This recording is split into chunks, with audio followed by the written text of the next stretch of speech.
We will begin by reciting the Refuge and Bodhichitta prayer. O Sangye Chodan Soge Chonam La Chancho Pardo Dane Chabsum Chi Dage Jinso Gibe Sanam Ji Drola Penjir Sanje Drobar Sho Sangye Cheda Soge Chonam La Chancho Pardo Dane Chabsum Je Dage Jinso Gibe Sanam Je Drola Penjir Sanje Drobar Sho Sangye Chedan Soge Chonam La Chancho Bardo Dane Chabsum Je Dage Jinso Gibe Sanam Je Drola Penjir Sanje Drobar Sho Semje Tamje Dewa Tan Dewe Judan Dralwa Jurche Dongal Mebne Nai Judan Dralwa Jurche Dongal Mepe Dewa Tampa Tam Indralwa Jurji Nyeren Shadan Nidan Rawe Tanyon Shembola Nebra Jurji. In the Dharma Expanse Palace of Akanishtas, the essence of all Buddhas of the three times, who shows me directly in my mind, is Dharmakaya. I prostrate to the glorious exalted Guru. Please bless me and all sentient beings that our minds become the Dharma. Bless us that the Dharma become the path. Bless us that the path dispel confusion. Bless us that confusion arise as wisdom. So now think to yourself that we're studying the Abhidharma not just for any old reason. When you study a topic like this, if you're really going to truly understand the topic, you have to. The sign that you're understanding the topic is when it is actually working as an antidote for your afflictions. If it's just increasing your thoughts, if it's just making you think more, if it's just curious and doesn't affect your daily life at all, then that's a sign that you aren't really quite getting it. Which is, of course, in a topic like this, is not such a difficult, because it does seem very intellectual on the outside. But really, when we're studying, what is a sign that we're studying well is that we're able to take the things that we're learning and bring it into our experience and see how it compares with our own experience, and then use that to counteract our own afflictions and increase our good qualities. So think to yourself that you're doing this study this afternoon for that reason. You're doing it in order to eliminate your afflictions, in order to increase your qualities. And the reason for eliminating afflictions and increasing qualities is, there's no reason to do that on worldly level. You wouldn't need to do it. It's not like we're having any sort of a competition to measure who has fewer afflictions and who has greater qualities.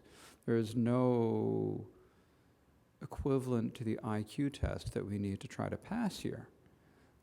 Instead, the question is, how are we going to bring it to bear in our practice, in our lives? And that depends on our motivation. So it is important for us to begin with as good a motivation as we can. So in the best situation, please listen with the motivation of bodhicitta, thinking that we must bring all sentient beings to the state of omniscience. And in order to do so, we must listen to and contemplate and meditate upon the Dharma. Or you might think to yourself that you aren't exactly sure what all that means, but you at least want to do something to benefit yourselves and benefit others, and hopefully have a lasting benefit And in order to do that, you also need to understand how the world works, how your mind works, and so forth. And listen with this motivation. This is also an acceptable motivation. And whatever motivation you have, just try to recognize it and try to make it a little bit better. If you find that you have a worldly motivation, that you're just doing this for, I don't know, why would you do this on a worldly level? Why would you watch so many YouTube videos? I don't know how many YouTube videos we're going to end up with. We're on, I think, number 9 or 10 today. I can't count anymore. And you don't sit here and watch all these videos just because of me, I hope. I think you watch it because you want to learn something, and you have to think about what the reasons for learning it are. And so please have a good motivation as you listen this afternoon.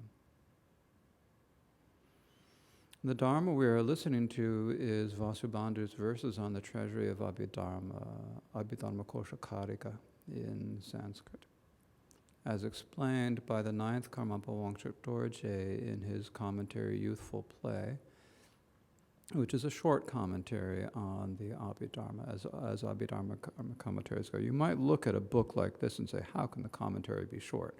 Well, part of that's because we Westerners like to put a lot of extra stuff in. If you look at it really, the commentary starts here,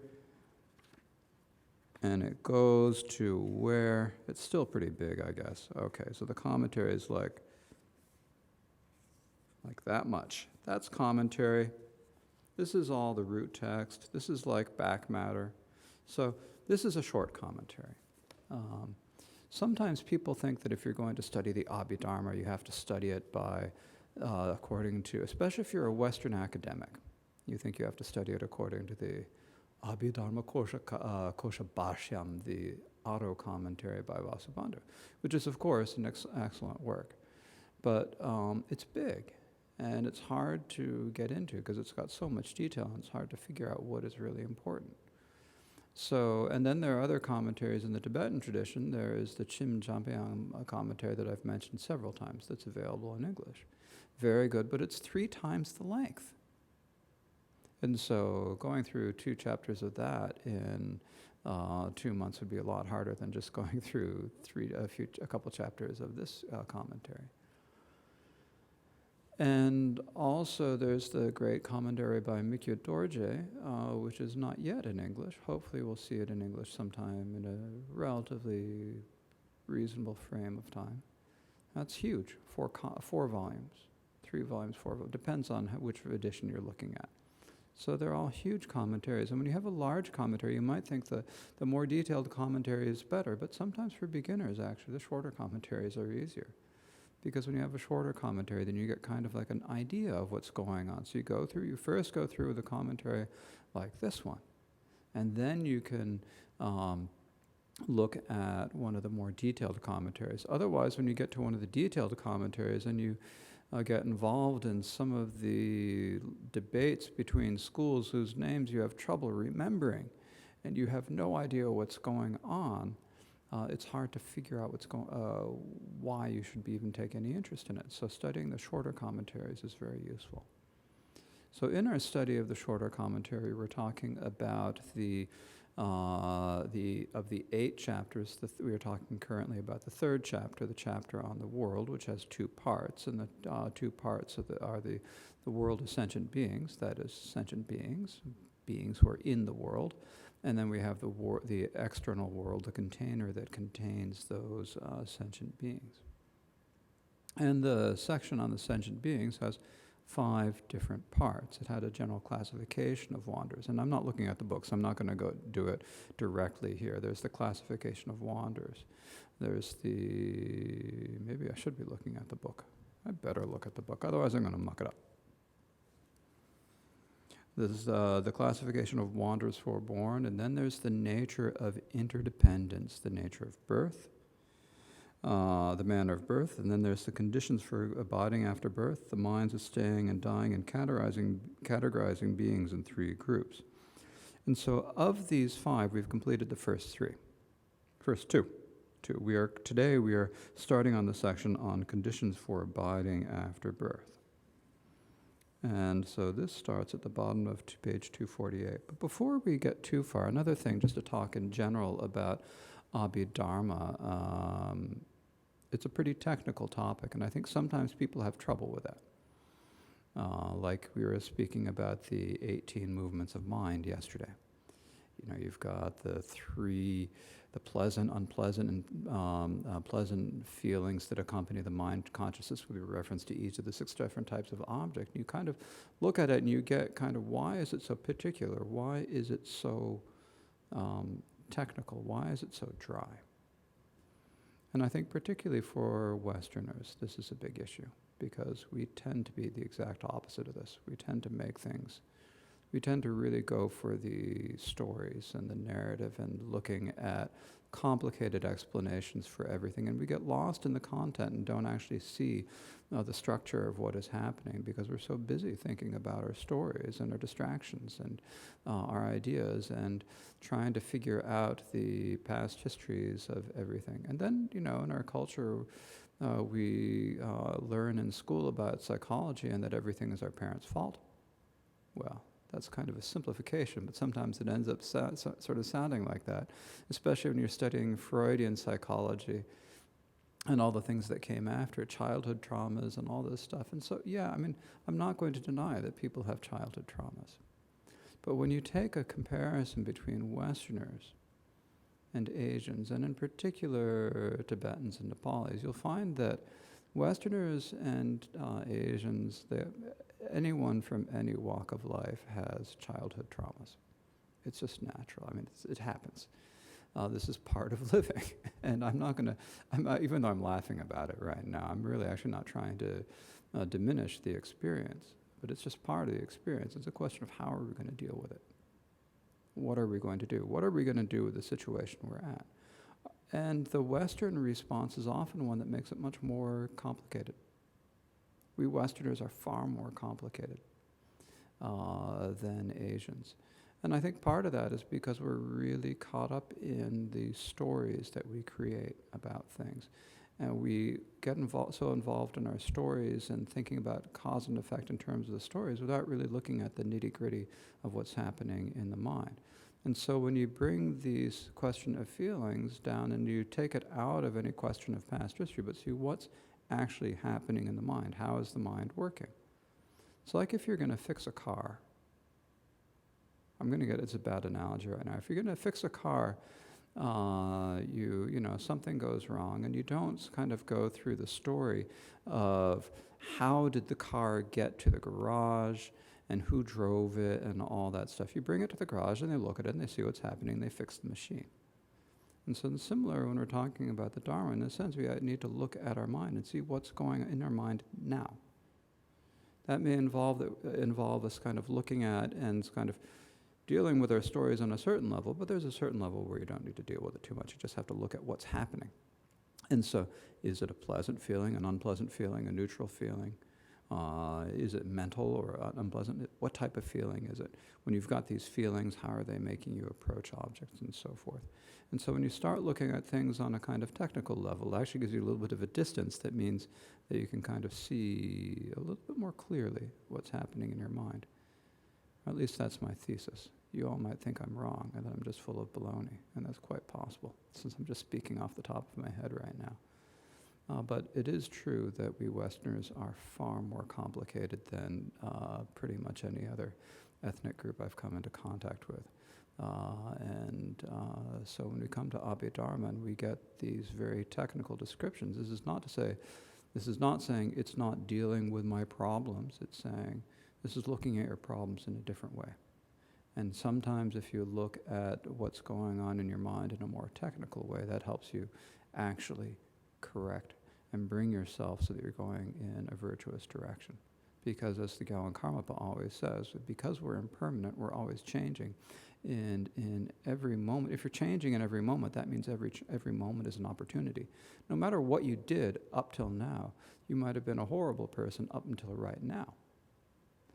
But you've got the opportunity to change now. You've been going this way, and then you can change. You can change direction. And the only way you can do that is if you kind of let go of the past and start to look at what is going on in the mind and then make that conscious decision to change.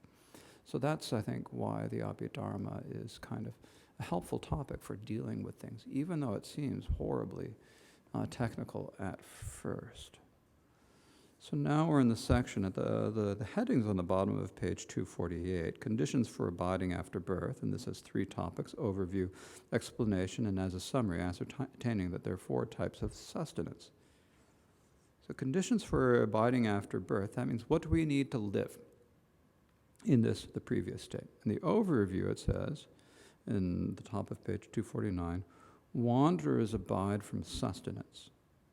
Wanderers all abide from sustenance. There are 4 types of sustenance: food, contact, mental volition, and consciousness. And so we're going to go through each of these in order. You might start thinking to yourself, well, how is contact sustenance? How is mental volition sustenance? How is consciousness? I mean, food is pretty easy to see.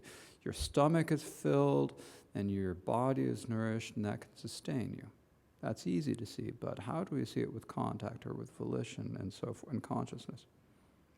So here's the explanation of it, and we'll go through them each in order. Starting with food.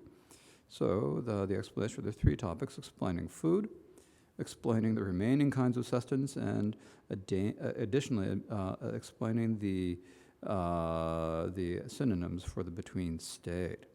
So the explanation of food has 3 points. The first is what level is on. So among the 3 realms of samsara, where is there food?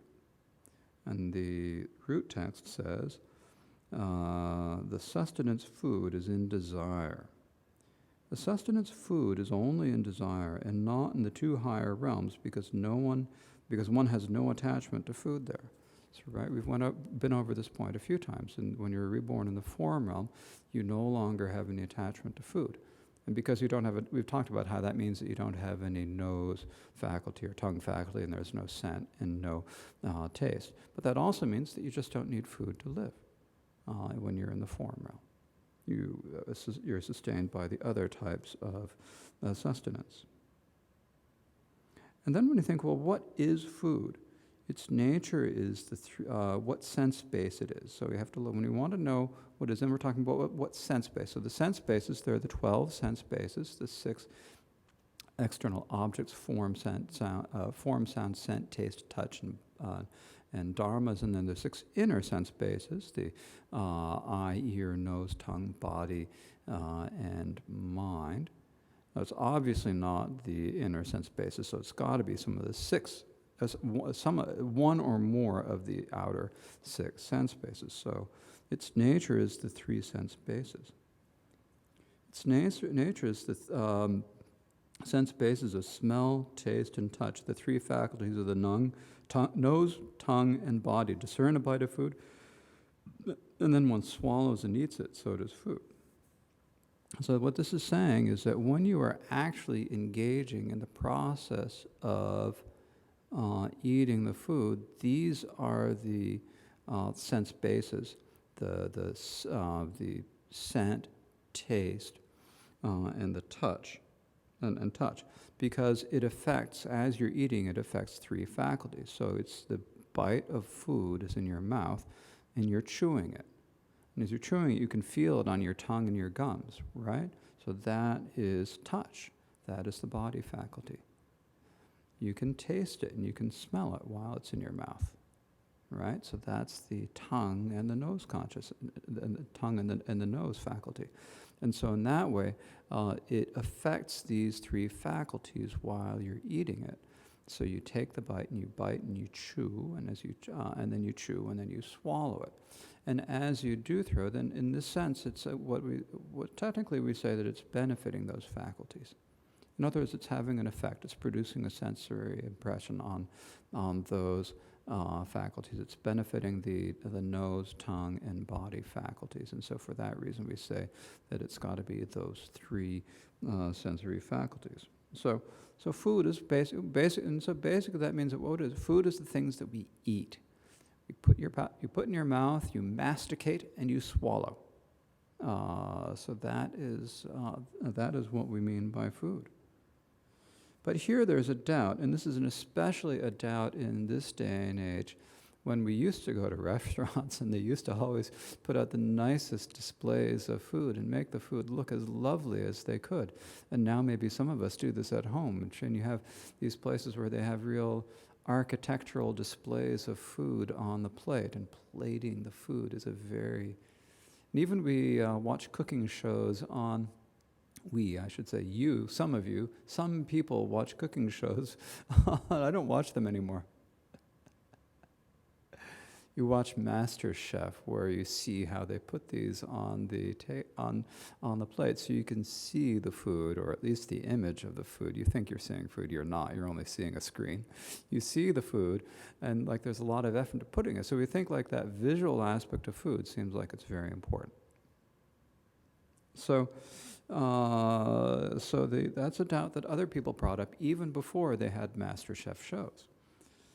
Does not this, but not the sense-based form, since that does not affect its organ or the freed. Okay, so what does this mean? So first is the doubt. Doesn't it follow that the sense-based form is food, because after discerning color, etc., as a bite of food, one eats, you ask? So here's what it is. You see that architectural presentation of some fancy French dish on that plate, beautifully arranged by the chef.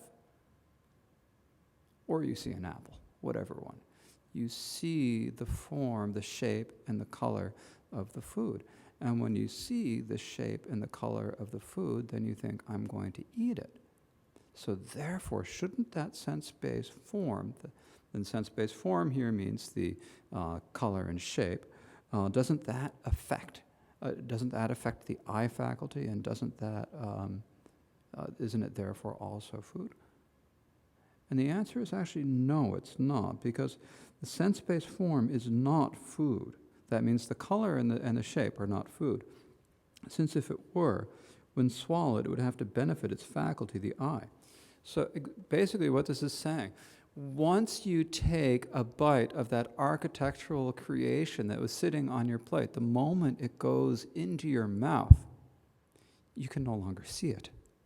It's no longer affecting the eye faculty. I mean, okay, you're going to say, yes, but it nourishes the body and therefore supports the eye faculty. That's indirectly.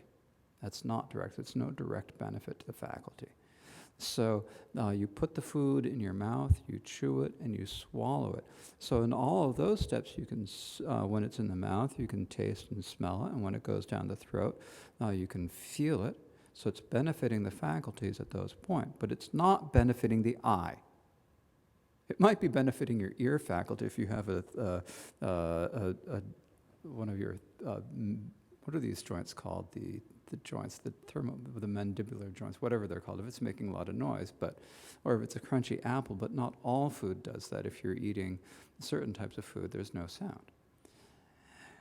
But that really that's neither here nor there, and completely outside of the question of what is being talked about here or in any other commentary. Basically, we're saying that it's not the visual form, it's the scent, taste, and touch that are the food.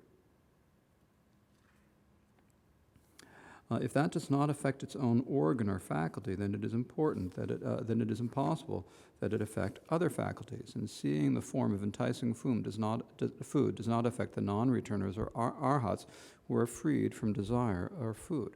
So you have non-returners are those noble beings who've seen the truth of the Four Noble Truths and also freed themselves of the desire for the desire realm. They have no attachment to the desire realm, so they have no attachment to food left. Arhats have no attachment to anything left. And yet they still eat until such a point as they pass into nirvana without remainder. Even though they don't have desire, they understand that they need to eat to support their body as long as they're going to stay in this realm, which is a different question that is answered in later chapters, so we don't need to talk about it now. So when these non-returners and arhats go out begging and receive their alms, and they go back and they eat their food. So imagine that someone has put the most delicious and artfully arranged architectural creation of food that's worthy of a 5-star restaurant inside their alms bowl. Just doesn't matter what it looks like. They don't care. They don't have any particular attachment to the form, to how it looks.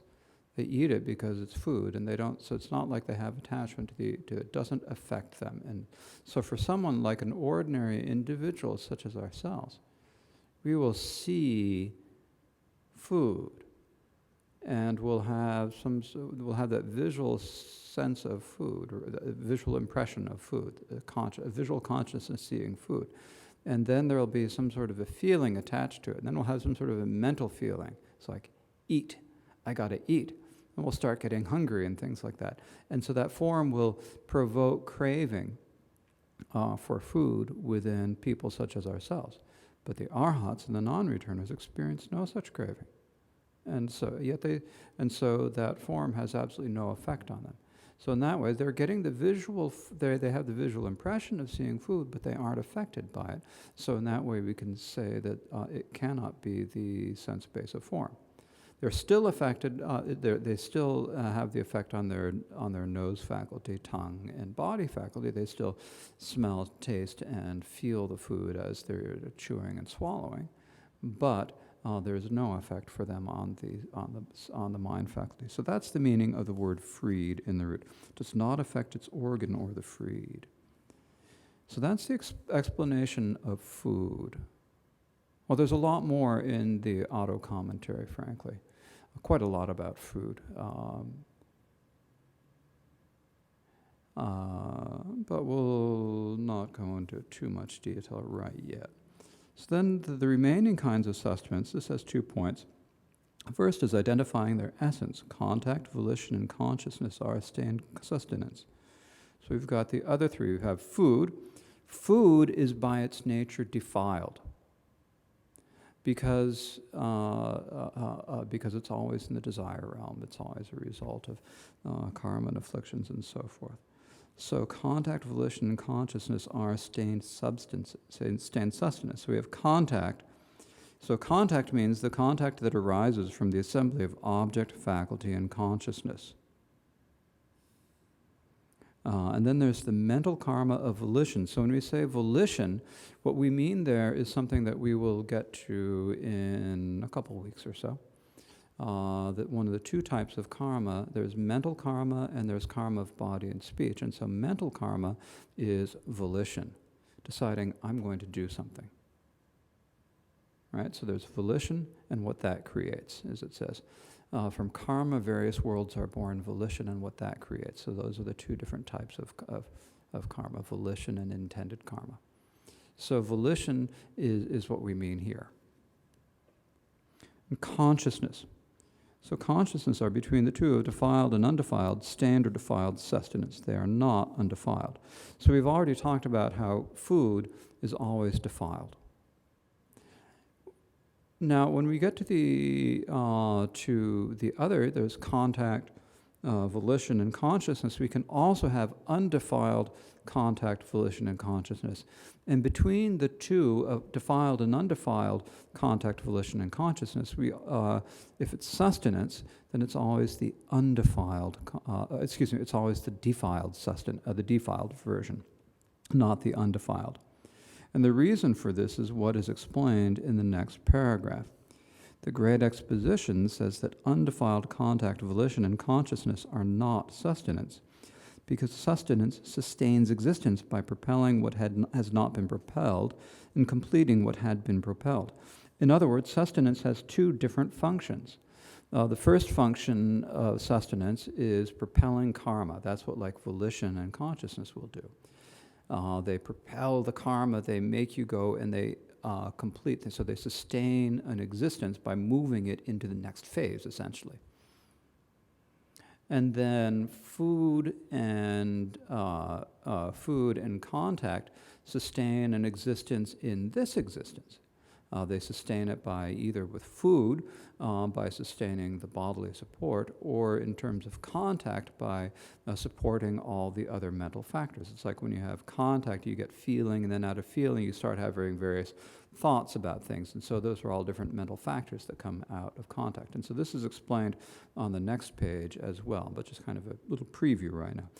At any rate, so it's the function of propelling. So propelling means here propelling a rebirth, and then completing means to complete or to sustain an existence once you have taken rebirth. So the undefiled is the opposite of that.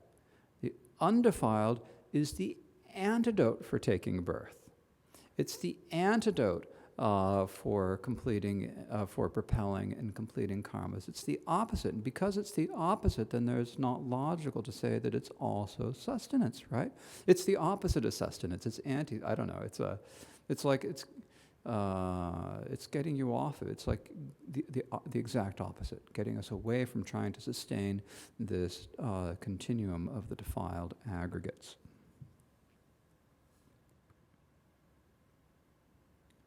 Whereas those three exhaust existence and arise as its antidote. So those three here in the last line of this paragraph refers to undefiled contact, undefiled volition, and undefiled consciousness. They exhaust existence. In other words, they bring you towards your last existence in samsara, and they arise as its antidote. And so what realms there? And they're in three. So, whereas food is only in the desire realm, we have contact, volition, and consciousness in all three realms. That seems pretty simple so far, in all three realms. And so the food is an interesting one because there are lots of different types of sentient beings, and we've got this different relation, like when you talk about things being sustenance, we can also think, like when you talk about volition as being sustenance, although it's primarily taught in terms of being sustenance, in terms of propelling the next lifetime, we can also see examples where volition propels life, continues a life force. There are people who just live by the power of their mind alone. You think, this person should die. Why are they still alive? And it's like that character, that sort of strength of their mind that keeps them hanging on to life. There's some stories about this. I mean, this is not just a modern phenomenon. It's probably as long as humanity. There's a story about in the auto commentary the Buddha taught about there was a great famine, and this farmer and his children ran out of food. Now, the children were still fairly young, so the farmer took a big sack and he filled it with ashes and he hung it up and he told his young boys, that's some grain, we're saving that for later. This big sack of ashes. And then he went out try to find some food, and the two boys, they sat there thinking, there's food, we're okay. And just having that thought, we're going to be able to eat that food someday, they were able to stay alive. And then one of the two boys took that sack down, tore it open, and he saw that all that was there was ashes. And he was so heartbroken because all there was ashes and there was no food that he then died because of losing hope. There's another story from the Vinaya. A merchant's shipwrecked. The merchant sees some foam in the ocean. He thinks it's land. He swims over to it and discovers it's only foam, and then gives up and dies. Another example, there's a recent kind of a public service announcement, shall we say, a sidetrack again. The Lhotse, what do they call themselves? A foundation or library? Lhotse has it's a foundation that's I think they're based in New York City. They have a program now to translate important texts of world literature into Tibetan. One of the texts that they have translated is Elie Wiesel's Night. So it's been translated into Tibetan. So I thought I'd read it. And I did. I first read it, I read it in English, and then I read it in Tibetan. But there is a story in that book, in Night, about someone who arrives, so Elie Wiesel and his father and everyone from their village have been sent off, and they've arrived in Auschwitz, and there are a few of them from the village who are together in the prison camp, and all the women and children have been massacred, have been slaughtered already. And there's another shipment, or what do you say, shipment? There's another train of Jews sent from another part who came, including someone who had relatives in their village. And when they met, this person said, "Have you seen my cousins?" This person had said, "Have you seen my cousins?" or whatever relatives they were. I think actually might have even been children. I'm going to get the story wrong. Anyway, have you seen it must have been children. "Have you seen my children who were in your village?" And Elie Wiesel knew that they had been sent to the crematorium already. But he lied and said, "Oh yeah, they were here. They've been sent off somewhere." So this person was really happy to think that his relatives were alive. And then a couple weeks later, this person runs into someone else for the village and says, "Have you seen my child and my family?" And that person tells him they were sent to the crematorium, and the guy doesn't last very long and dies later. So it's that volition that's keeping you going. So that's the idea, how volition is like, we will prolong existence even in this lifetime, just really wanting to stay alive longer. It sustains the existence. So these are, so that's the two stories from the Abhidharma and one from a more recent source.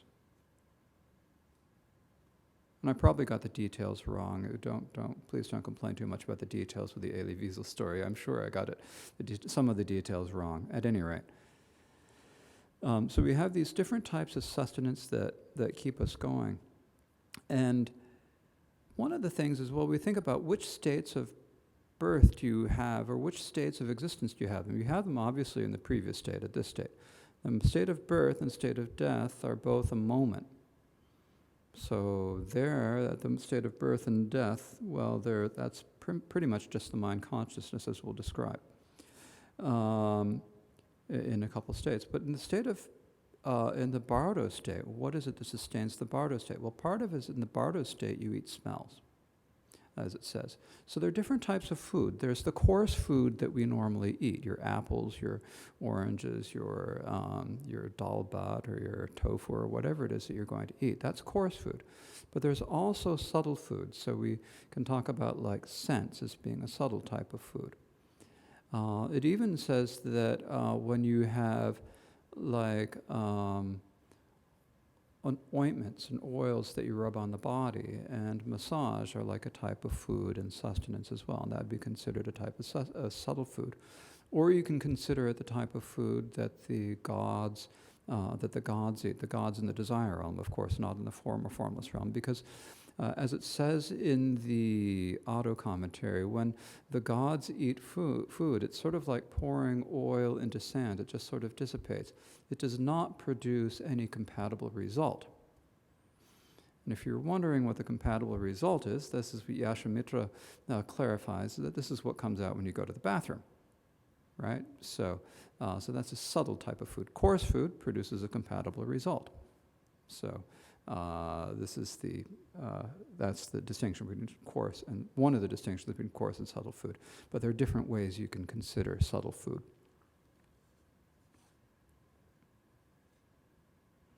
But in discussing the Bardo state, one of the things that comes up is that the Bardo state is described in sutras as being the searcher, the searching existent, the searching state. And so this then brings up the next topic, additionally explaining the synonyms for the between state. It's born from mind, the searching state, sent eater, and the between state, and reestablishing.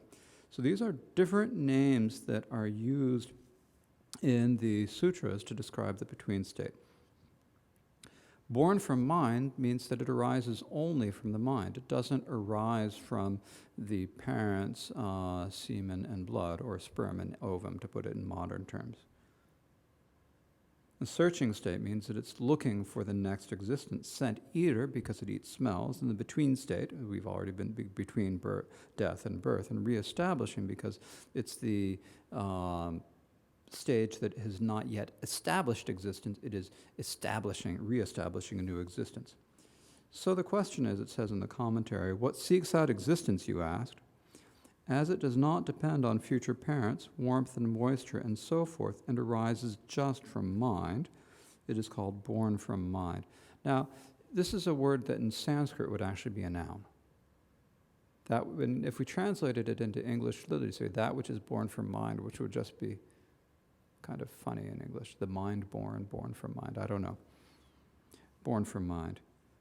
As its condition is to seek the state of rebirth, it is called the searching state. So it's always looking for its next existence. It's called the searching state. As it eats smells for sustenance, it is called a scent eater. And as it is called the between state, it is called the between state, and is clearly directed towards taking birth in a body. It is called reestablishing. So this is a reference to a sutra where the Buddha talked about that which establishes itself in a new lifetime, and referring to the between state. So here we have the summary, ascertaining that there are 4 types of sustenance. So this is the summary of this section on on sustenance, or the conditions for abiding after birth. And this says, to have the purpose of developing its base and to support it. 2, have the purpose to propel, establish the next life in order. So 2, have the purpose of developing its base and to support it. So 2, that means food and contact, have the purpose of developing the base and support it. And 2, of volition and consciousness, and volition and consciousness, have the purpose of propelling and establishing the next life in each order. So, in general, when we talk about it, everything, you could say everything supports the life. We've talked about the 12 links of interdependence, or the 12 sense bases, or 18 dhatus, or the 5. These all kind of perpetuate our existence. So why are we singling out these 4 things of volition, contact, consciousness, and food? So if everything defiled maintains existence, why are only these 4 presented as sustenance, you ask? It is taught because they are of primary importance. So they're the main things, they're the most important things. The first 2 types of sustenance, food, is presented as having the purpose of developing that is this life's basis, the body with its faculties. So in other words, it's because you get the nourishment of the food from the placenta, and then the milk, and then the food that we eat, that develops the body and the faculties. And contact is presented as having the purpose of developing the supported mental factors. So when you have a consciousness, there's also the mental factors, including contact. And as I mentioned a few moments ago, then contact will also then function as the basis for the contact of the contact of the consciousness, object, and entity is a mental factor. And that contact then is the support for all the other mental factors to occur. So that's supporting things in this lifetime, in this existence. The other 2 are sustenance of volition, which has the purpose to propel the next life. Because when you have a volition, and because of that volition, you then accumulate defiled karma. You do an act that then propels existence. That happens only if you have the volition. I was speaking the other day about the example of killing a chicken. So it's only when you have the volition to kill a chicken that you're actually going to do it and accumulate karma.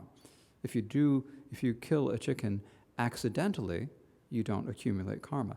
But if you intentionally wring its neck, that is because you have the volition first. So it's that volition that's important for you, that is necessary to accumulate karma and propel an existence.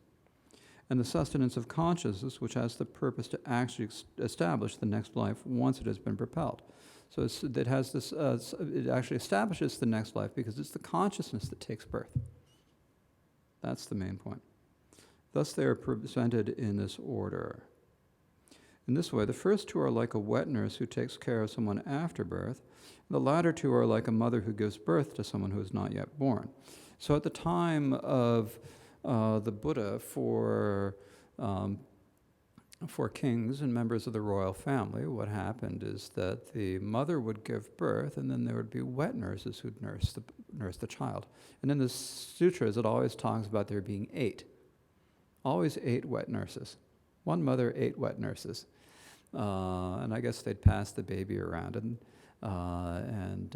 they probably of course, they also had their own children, otherwise they wouldn't be lactating, I suppose.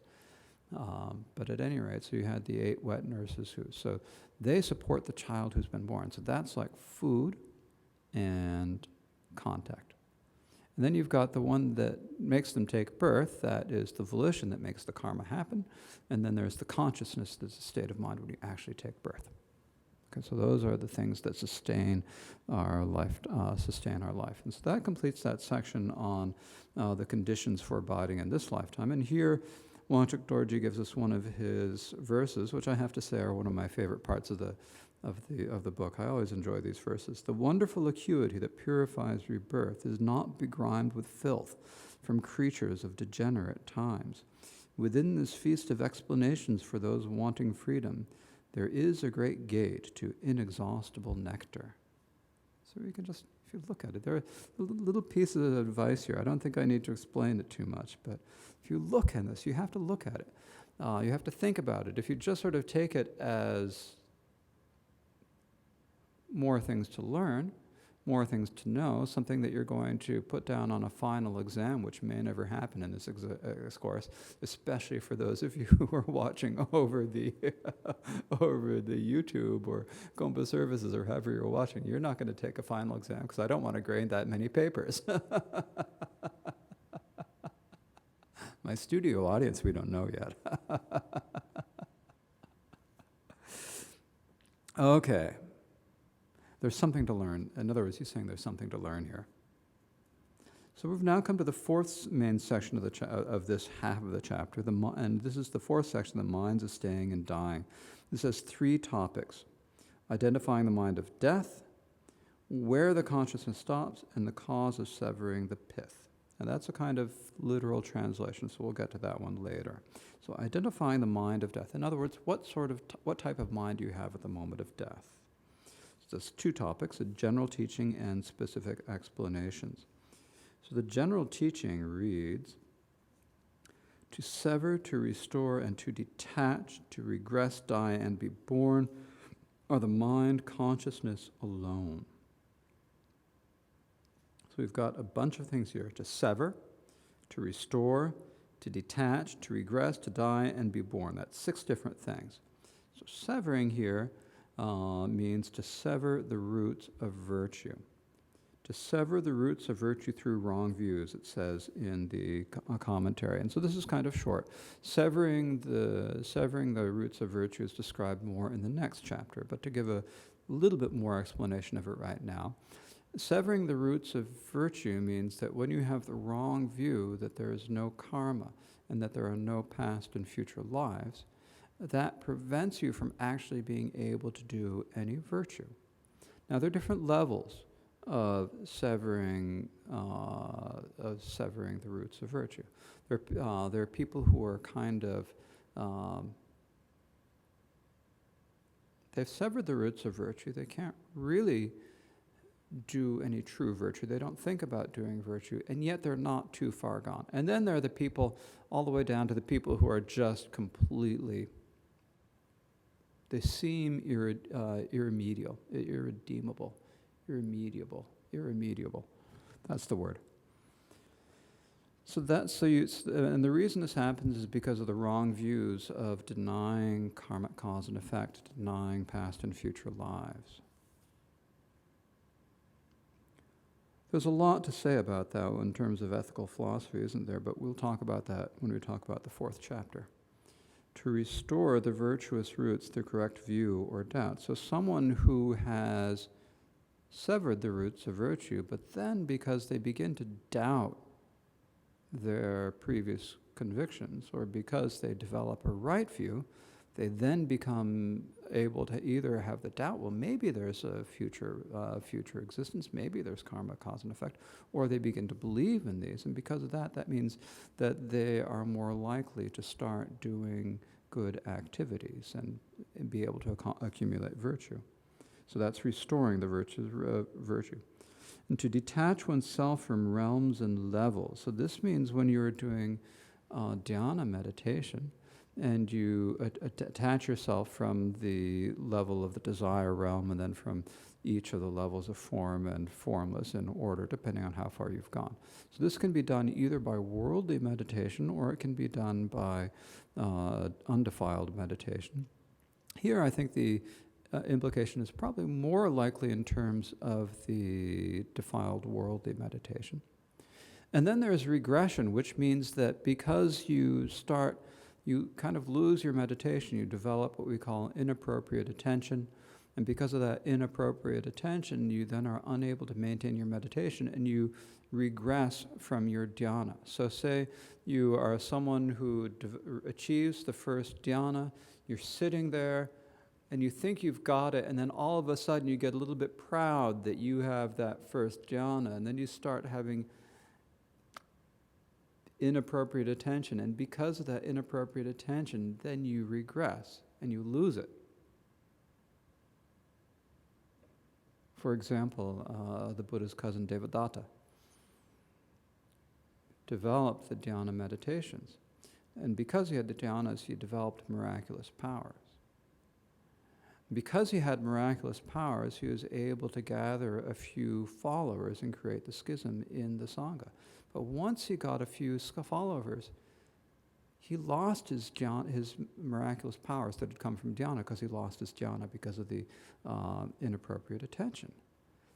And then he went on and caused the schism and all of the things that happened after that. But because of his previous miraculous powers, he was able to convince people to follow him. So that's like an example of regressing through inappropriate attention.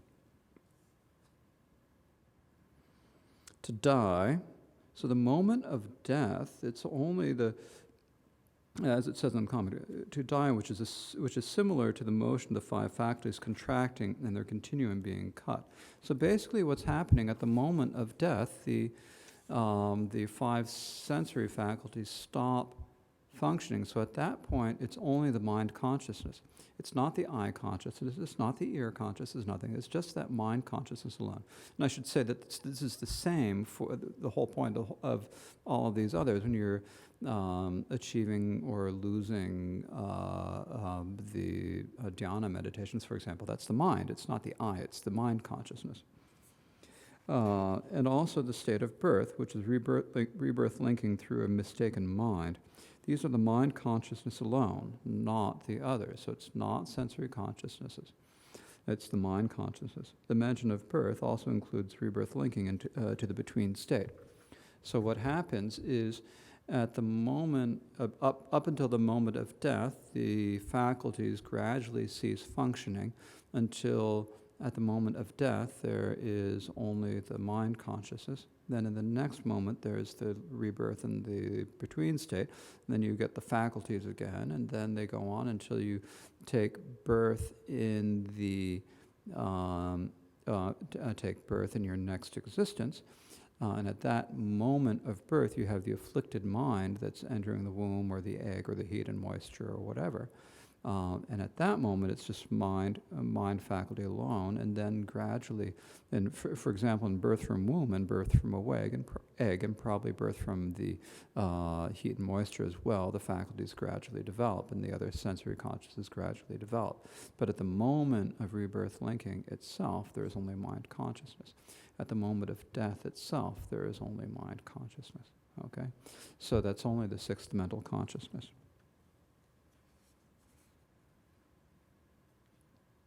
So now we have specific explanations of these, and so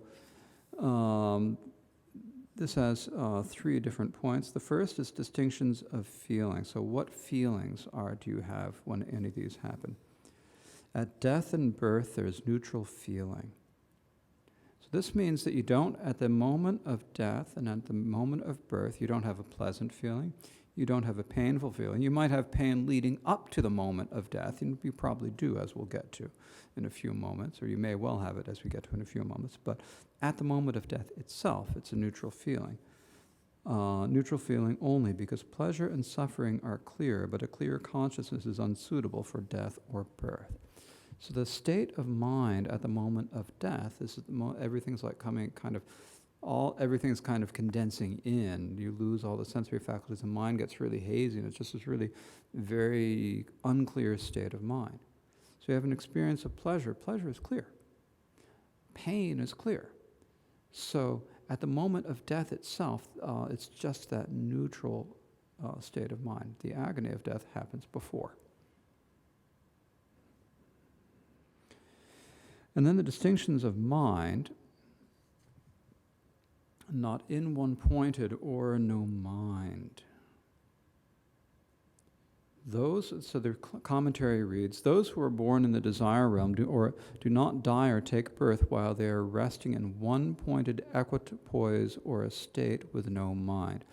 Now, one-pointed equipoise in particular refers to the absorption of cessation and the absorption of the conception-free absorption. These two types of absorption, as the auto commentary. It's not like you achieve the dhyanas and then you're like invulnerable. You just have to sit in dhyana and you'll never die. It's not like that. It's when you have these two particular types. Or when you are in the karmic results of that, which would be being reborn in the conception-free absorption, the realm of concept-free. This is because death and birth are not in the same status as samadhi, because samadhi arises from effort and is beneficial, and because those who are in states with no mind cannot be harmed by fire, weapons, or so forth. So there are different states of mind of death and birth. They're different. They're on different levels. The conception-free absorption and the absorption of cessation, one is on the fourth dhyana, one is on the level, entered from the level of the fourth formless meditation. The mind of death is going to be is not going to be on that same level. So they're on a different status. The second thing is that samadhi, in general, is something that you produce with effort. You have to train to produce it. And because you have to train to produce it, it's strong and clear. If it's not clear, you're not in meditation. And it's beneficial, it helps you. So for that reason, it's clear, whereas the state of mind at death is not clear. And then the last point is that those who are in states with no mind cannot be harmed by fire, weapons, or so forth. Actually, I think I got my commentary a little mixed up here. The one-pointed, I think, refers to other absorptions. No mind refers to the absorption of conception-free and cessation and the results of those. So the other absorptions, when you die in the other absorptions, as it explains in the auto commentary, and this is what I'm just remembering this now, if you have been in meditation up until the point of death, you actually arise from the meditation before you die. Now, if you are in the conception-free absorption, or if you are in the absorption of cessation, you cannot actually be killed even at that time.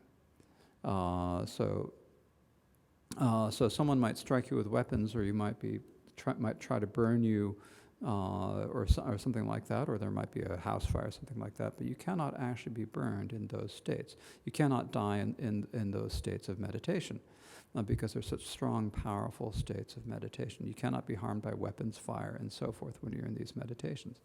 So. And there are other stories about that with other types of meditation that we hear about in the Tibetan tradition anyways, and you hear all the stories about Guru Rinpoche and so forth. And other people who are burnt, like the second Karmapa, who was burnt by, was it Kublai Khan? One of the Mongol emperors burnt him, and he just wouldn't burn, sitting there enjoying himself in samadhi while the fire raged around him. Lots of stories. Okay. The manner of entering the state without remainder. The state without remainder refers to the nirvana without remainder. When you achieve nirvana, you first achieve nirvana in usually, well, it depends. For example, if you achieve it in the human realm, you achieve it on a human body. And at that point, after you achieve nirvana, you're free of all the afflictions, but you still have the remainder of the physical body and so forth. The remaining of the 5 aggregates, even though you are freed of all desire. Then, at the moment of death, you enter what is called nirvana without remainder, where you leave behind all of the 5 aggregates. And so, that is the state that we're talking about now. Nirvana is into neutral minds. The mind of the state of death is explained to be virtuous, unvirtuous, or neutral. Of these, an arhat passes into nirvana in one of 2 neutral minds. If one proposes that there is a fully ripened neutral feeling and desire, then it is either that, or the path of conduct, or fully ripened. So here, the feelings, you can have different types of feelings. So, for example, the body can be a result of full ripening, and the feelings, the bodily feelings, might be, if they're neutral, can be, actually if they're pleasant, unpleasant, or neutral, they can be, there's a neutral feeling there. Or you might, and at that point you might also have a neutral state of mind. So here Wangchuk Dorje is talking about a neutral feeling. So if you have that neutral feeling from the fully ripened, then the state of mind at that point is either that of a path of conduct, which would mean the sort of state of mind that an arhat would have when engaging in daily activities, such as sitting or pacing or lying down or so forth, or full ripened. So this would be a state of mind, a neutral mind that arises from full ripening. If one proposes that there is not, that there's no fully ripened neutral feeling, then it's either a virtuous mind or the path of conduct, or an unafflicted neutral mind. So these are different assertions that you can make. But at any point, it's generally taught to be a neutral mind at that moment of passing into nirvana without remainder, because you're transitioning into a very subtle state. It's a very subtle transition, so you don't want to have any really strong, powerful feeling, or there wouldn't be any powerful feeling, a strong feeling, or at that time. So the virtuous mind of a path of conduct is said to be weak. So that's why you could have a virtuous mind. Now, if you have the virtuous mind of, I'm going to practice generosity, I'm going to do this or that, that's a stronger virtuous mind. That wouldn't be compatible with passing into nirvana. So the virtuous mind of thinking I'm lying in the past posture of the sleeping lion, or whatever you're thinking. In particular, those 2 are weak, which makes them consistent with severing the continuum of mind, where the other minds are strong. So you want to have a weak mind and a weak feeling.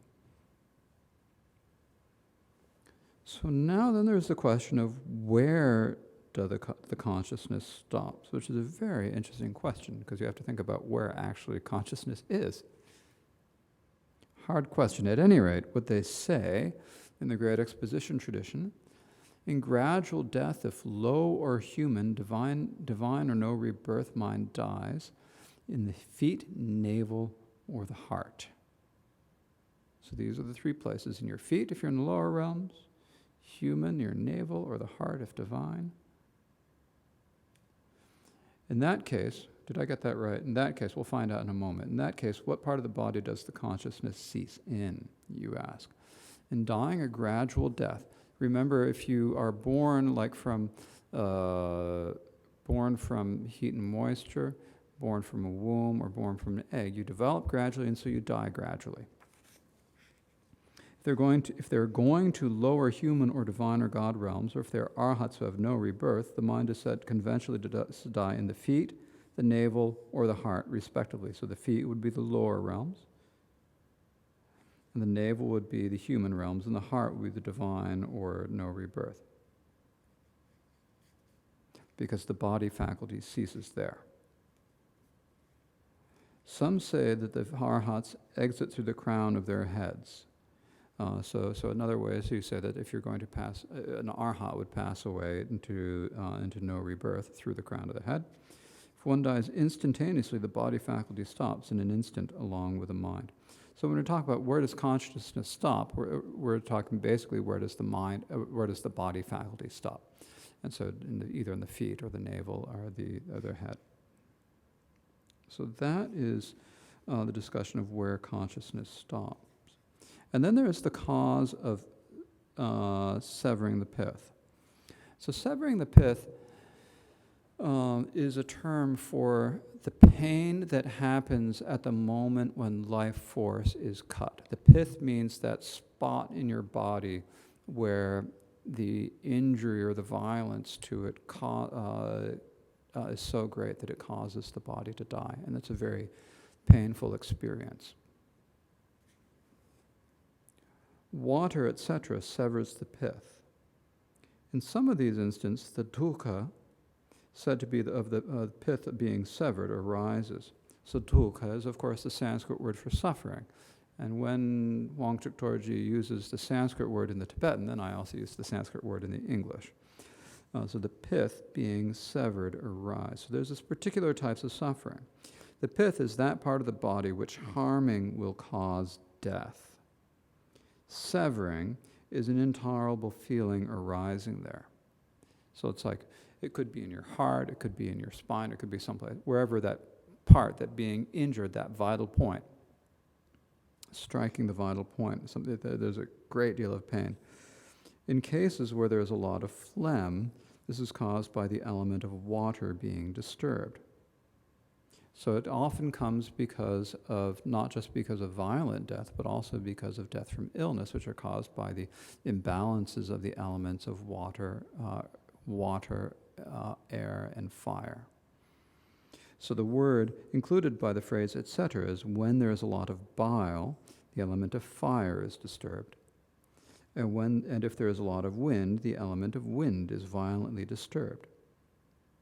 So you've got three of the four elements: water, fire, and wind. It is not severed by the other source, and source here is a synonym for the elements, earth. This is similar to the destruction of the environment, the world. As we will get to soon enough, when the world is destroyed, it's destroyed by floods and wind and fire, but it is not destroyed by the element of earth. Because it's just the different types of destruction that occur at the end of a world, as was described at the end of this chapter. Similarly, when the body passes away, then the disruption has to be in the three elements of water, fire, and air, but not in the element of earth. These three are all in terms of gradual death. In the instantaneous death of those born by miraculous birth, the faculties are not discarded through a single part of the body, nor is the pith severed. There's not like a single part of the body where you lose the faculties, and not there's a single part of the body where you have that intense pain. The gods of desire do not have their pith severed. In other words, they don't experience that terrible suffering of pain before death, but they have horrible psychological pain when the 5 near signs and 5 distant signs of death appear. They experience unfathomable suffering, said to be greater than even the suffering in the lower hells. And so these are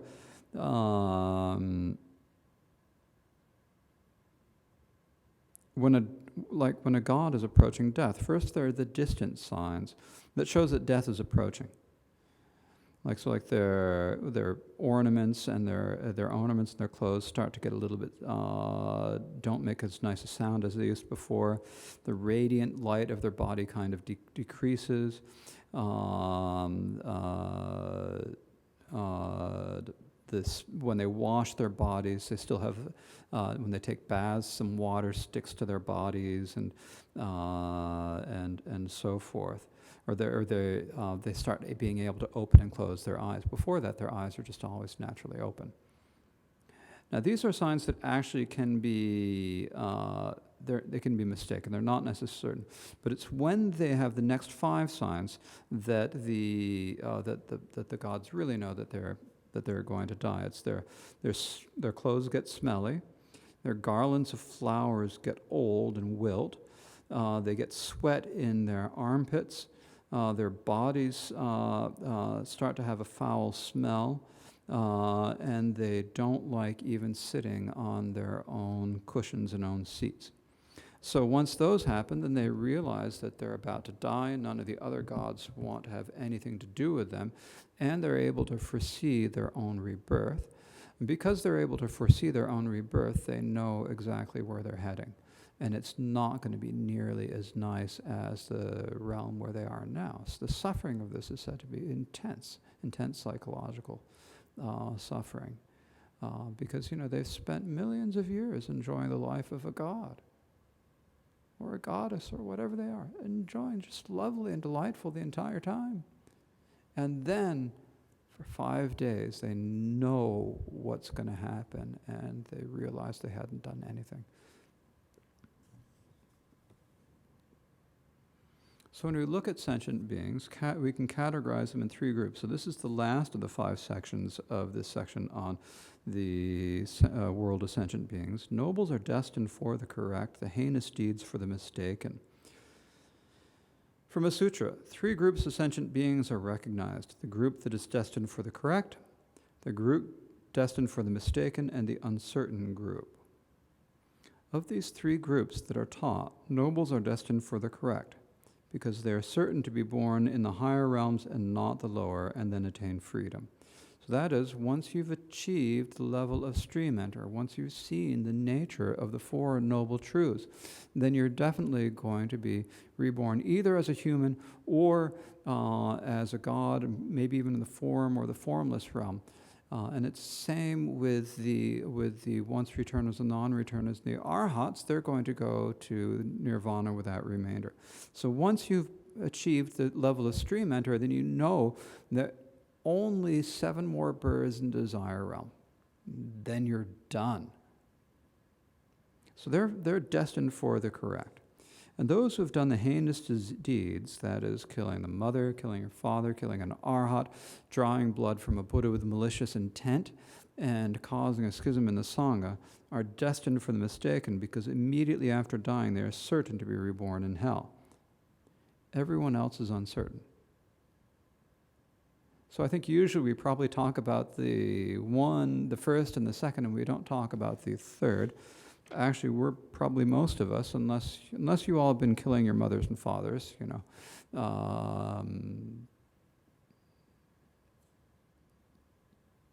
unless you're noble. The rest of us, the vast majority of us, are uncertain, and because we're in an uncertain position, we've got a choice. It's up to us. It's in our hands where we're going to go and what we're going to experience in our next lifetime.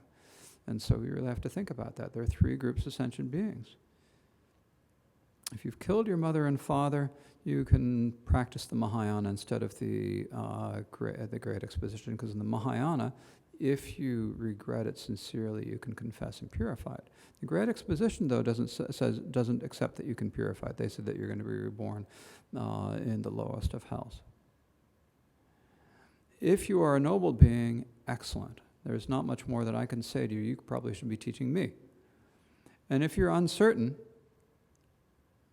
then that's probably the majority of us. Then it's really up to us where we're going to go the next time around.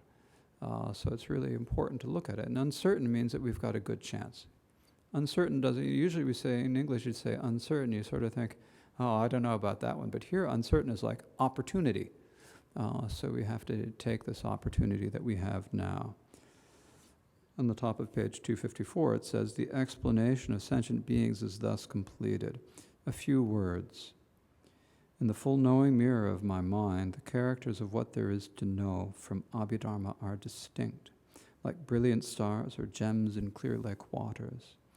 Alas, the teachings of this age's Buddha are convoluted by those with evil minds. Deceitfully they've criticized, sowing dissension, so I've tired myself.